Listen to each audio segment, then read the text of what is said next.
আমরা একটাই কথা বলবো, শুধু আমি একা নয়, পুরো বাংলাদেশ একটাই কথা বলবে, ভারতকে আমরা দিয়েছি কন্যা, ভারত আমাদের দিয়েছে বন্যা।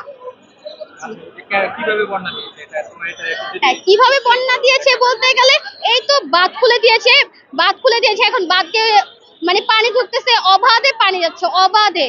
যেখানে রাতে 12টা বাজে হুট করে কোনো কথা নাই, বার্তা নাই, সতর্কতা বাড়িয়ে কোনো কথা মানে কিচ্ছু বলা হয় না, বাঁধটা খুলে দিয়েছে। এই বাঁধটার জন্য এই যে বাংলাদেশের নোয়াখালী, ফেনী, কুমিল্লা এত মারাত্মক ভাবে ক্ষতিগ্রস্ত হচ্ছে, এদের বাইরে অনেকে ক্ষতিগ্রস্ত হচ্ছে, যাদেরকে আমরা বলতে পারতেছি না, নামগুলো আমার মাথায় নেই এখন। এই যে পানিগুলোর কারণে এখন তারা কি বলবো, এখন তাদের অন্যের কাছে হাত পাততে হয়, তারা অন্যের কাছে হাত পেতে ত্রাণ নেওয়ার জন্য। আচ্ছা, মানে নোয়াখালী, ফেনী, কুমিল্লা একটাও কিন্তু গরিব অঞ্চল নয়, তারা যথেষ্ট পরিমাণে রিচ, তারা যথেষ্ট পরিমাণে বড়লোক, তাদের সামর্থ্য আছে খাওয়া মানে নিজে ক্রয় করে খাওয়ার জন্য। কিন্তু এখন হয়েছে কি, মানে এমন হঠাৎ করে যেহেতু বাট্টা ছেড়ে দিয়েছে, তারা মানে কোনো কিছু করতে পারে না, নিজের খাবার টাবার এগুলো তো বাদই, টাকাটা পর্যন্ত তারা সরাইতে পারে, নিজেদের সেফ জায়গায় নেই, সব বাদ, নিজেদেরকে সেভ করতে পারে, নিজেদেরকে সেফ রাখতে পারে, তারা এখন কি করবে, মানে তারা তো সেফই নাই, তাদের কোনোভাবে উদ্ধার হয়ে তারা মানে কাউকে উদ্ধার করতে হচ্ছে, কি হইতেছে কোনোভাবে একটা সেফ জায়গায় গিয়েছে, এখন তাদের তো কোনো কিছু নাই, তাদেরকে হাত পাততেই হবে, তাদেরকে ত্রাণ নিতে হবে। আর আমি এখানে একটা কথা বলতে চাই সবার উদ্দেশ্যে, অনেকেই হচ্ছে যায় যে সেখানে ভিডিও করে ছবি তুলে, আচ্ছা যখন যাওয়া হচ্ছে ত্রাণ নিয়ে যাওয়া হচ্ছে তখন ভিডিও করে ছবি তুলো, ঠিক আছে, ইটস ওকে, বাট যখন যাও, যখন ত্রাণ দাও তখন ভিডিওটা না করো। এটা এদিকে তারা কিন্তু গরিব নয়, তাদের হাত পাতার কোনো অভ্যাস ছিল না আগে পরে। আমি এমনও দেখেছি যে অনেকে যারা কিনা 2022 সালে যে বর্ডার জায়গা, সেখানে তারা ত্রাণ দিয়েছে, নিজে হচ্ছে অনুদান দিয়েছে, এখন তাকে অনুদান নিতে হইতেছে। আমি বলবো তারা প্লিজ ভিডিও করবে না, তারা প্লিজ যেহেতু তাদেরকে ভিডিও করবেন না, ছবি তুলবেন না, তারা অনেক লজ্জায়ও আসে না যে ভিডিও করবে, ছবি তুলবে, এগুলো তো তোর সারা জীবনের জন্য মোবাইলে মানে ফোনে থেকে যাবে।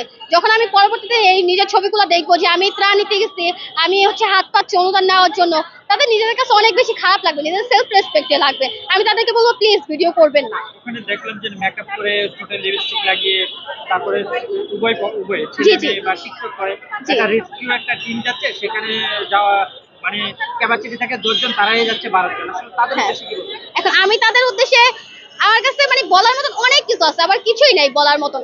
মানুষ হলে আমি বলতাম, তারা যদি মানুষ তো আমি বলতাম যে হ্যাঁ আপনাদের এটা উচিত নয়, কিন্তু তারা তো মানুষ, তারা তো বুঝে না, তো তারা এই ধরনের কাজগুলো কিভাবে করে, মানে বন্যার মধ্যে যা মেকআপ করে, টিকটক করে, যা ভিডিও বানায়, তারা কি বন্যা রেস্কিউ করতে যাচ্ছে না বন্যা পিকনিক করতে যেতেছে? তারা একটা স্পিড করে যদি 10-12 জন ওঠে, তাদের মানে উদ্ধার করবে কতজন?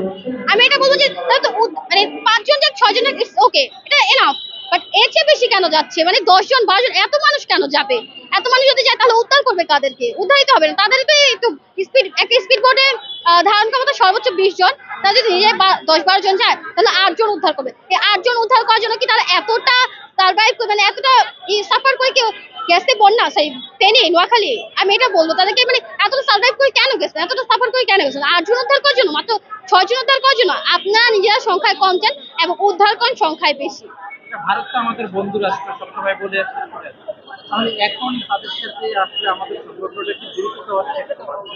আপনাকে আমি বলবো ভারতকে এখন বন্ধু বলা, আপনি কিভাবে বলা আমি জানি না, ভারতকে আমি এখন বন্ধু কেন, ভারতকে আমি আমার মানে কি বলে প্রতিবেশী রাষ্ট্র বলতে আমার ঘৃণা লাগে ভারতকে। মানে ভারতের জন্য আমি দেখেছি, আমার যতটুকু বয়স, আমি দেখেছি যে আমার যে পূর্ববর্তী সরকার ছিল মানে শেখ হাসিনা, উনি ভারতের জন্য অনেক কিছু করছেন, ভারতকে ট্রানজিট দিয়েছেন রেল লাইনের জন্য, ভারতকে হচ্ছে আম দিয়েছে, আর ইলিশের কথা তো নাই বলি, প্রত্যেকটা অকেশন, প্রত্যেকটা মানে উৎসবে ইলিশকে মানে ইলিশে তো গাড়ি ভর্তি টন টন ইলিশ দিচ্ছে, এত ইলিশ দিচ্ছে বলার মতো না। আমরা নিজেদের দেশে আমরা ইলিশ খাইতে পারতাম না, মানে দাম এতটা বেশি, মানে এতটা বেশি দাম ছিল, আমরা নিজেদের দেশে ঠিক করে ইলিশ খেতে পারতাম না, আর সেখানে সে মানে গাড়ি ভর্তি ইলিশই পাঠাইতো।